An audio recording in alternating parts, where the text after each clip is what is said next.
হযরত আদম আলাইহিস সালাম থেকে আমাদের নবীজি নূরে পাক আদম আলাইহিস সালামের ছেলে হযরত শীশ আলাইহিস সালাম, উনি আল্লাহর নবী, উনার পৃষ্ঠে আল্লাহ পাক স্থানান্তর করেছিলেন। হযরত শীশ আলাইহিস সালামের পরে উনার ছেলে হযরত আনুশ, উনার পৃষ্ঠে এই নূরে পাক স্থানান্তরিত হয়েছিল। আনুশ থেকে উনার ছেলে কায়নানের পিঠে এই নূরে পাক এসেছিল। কায়নান থেকে উনার ছেলে মাহলাইলের পিঠে এই নূরে পাক এসেছিল। মাহলাইল থেকে নবীজির নূরে পাক ইলিয়াসের কাছে এসেছিল। ইলিয়াস থেকে এই নূরে পাক উনারই ছেলে আল্লাহর নবী হযরত সৈয়দনা ইদ্রিস আলাইহিস সালামের পৃষ্ঠে এসেছিল। হযরত ইদ্রিস আলাইহিস সালাম থেকে এই নূরে পাক উনারই ছেলে হযরত মতাউশলকের পৃষ্ঠে এসেছিল। মতাউশলক থেকে এই নূরে পাক এই মতাউশলকের ছেলে লামেকের পৃষ্ঠে এসেছিল। লামেক থেকে এই নূরে পাক আল্লাহর নবী সিনিয়র ক্লাসের পয়গম্বর লামেকের সন্তান হযরত সৈয়দনা নূহ আলাইহিস সালামের পৃষ্ঠে এসেছিল। হযরত নূহ আলাইহিস সালাম থেকে এই নূরে পাক উনার ছেলে সামের কাছে এসেছিল। সাম থেকে এই নূরে পাক উনার ছেলে আরফাক্ষদের কাছে স্থানান্তরিত হয়েছিল। আরফাক্ষদ থেকে নবীজির নূরে পাক উনারই ছেলে আবেরুল হুদের কাছে এসেছে। আবেরুল হুদ থেকে এই নূরে পাক উনারই ছেলে ফালেকের পৃষ্ঠে এসেছে। ফালেক থেকে এই নূরে পাক উনারই ছেলে আরগুর কাছে এসেছে। আরগু থেকে নবীজির নূরে পাক উনারই ছেলে শাহরুখের কাছে স্থানান্তরিত হয়েছিল। শাহরুখ থেকে উনার ছেলে নাহুরের কাছে এসেছিল।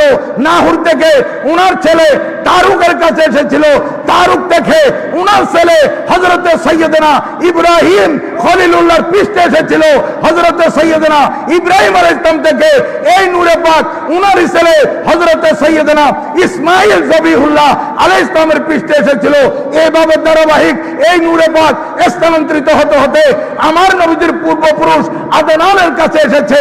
আদনান থেকে মাদের কাছে, মাদ থেকে নেজারের কাছে, নেজার থেকে মুদরের কাছে, মুদর থেকে ইলিয়াসের কাছে, ইলিয়াস থেকে খুজাইমার কাছে, খুজাইমা থেকে কেনানার কাছে, কেনানা থেকে নদরের কাছে, নদর থেকে মালিকের কাছে, মালিক থেকে ফেহরের কাছে, ফেহর থেকে গালেবের কাছে, গালেব থেকে লুর কাছে, লুর থেকে কেলাবের কাছে, কেলাব থেকে মুর্রার কাছে, মুর্রা থেকে কুসাইর কাছে, কুসাই থেকে আব্দুল মুনাফের কাছে, আব্দুল মুনাফ থেকে নবীজির নূর উনারই ছেলে হাশেমের কাছে, হাশেম থেকে স্থানান্তরিত হয়ে এই নূরে পাক নবীজির দাদা খাজা আব্দুল মুত্তালিবের পৃষ্ঠে, আব্দুল মুত্তালিব থেকে এই নূরে পাক নবীজির বাবা হযরত খাজা আব্দুল্লাহর পৃষ্ঠে, হযরত আব্দুল্লাহ উনি বড় হয়ে বিয়ে শাদী করার পর হযরত সৈয়দা আমেনা খাতুন রাদিয়াল্লাহু তাআলা আনহার গর্ভে এই নূরে পাক আল্লাহ পাক স্থানান্তর করেছিলেন রজবের প্রথম তারিখ বৃহস্পতিবার। এই নূরে পাক হযরত সৈয়দা আমেনা খাতুন রাদিয়াল্লাহু তাআলার গর্ভে 9 মাস অবস্থান করেছিলেন। রজব, শাবান, রমজান, শাওয়াল, জিলকাদ, জিলহজ, মুহররম, সফর, রবিউল আউয়াল এই 9 মাস অবস্থান করার পর পরিশেষে রবিউল আউয়াল চাঁদের 12 তারিখ সোমবার সুবহ সাদেকের সময় আরব দেশে মক্কা নগরে কুরাইশ বংশে হাশেমি গোত্রে দিশা রাখে, দিশা দেওয়ার জন্য, পথ রাখে, পথ দেখানোর জন্য, গুমরাকে হেদায়েত করার জন্য, জাহান্নামীকে জান্নাতি করার জন্য, এক কথায় যারা আল্লাহকে চিনত না, জানত না, মানত না, তাদেরকে এক আল্লাহর পরিচয় করে দেওয়ার জন্য এই দরদমে তশরিফ মেরেছিলেন নূরের নবী মুহাম্মদুর রাসূলুল্লাহ সাল্লাল্লাহু তাআলা আলাইহি ওয়াসাল্লাম।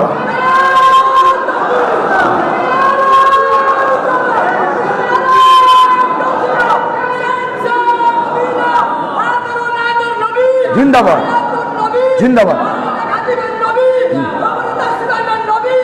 এটাই হচ্ছে পবিত্র জশ্নে ঈদে মিলাদুন নবী। এটা হচ্ছে নবীর আগমন।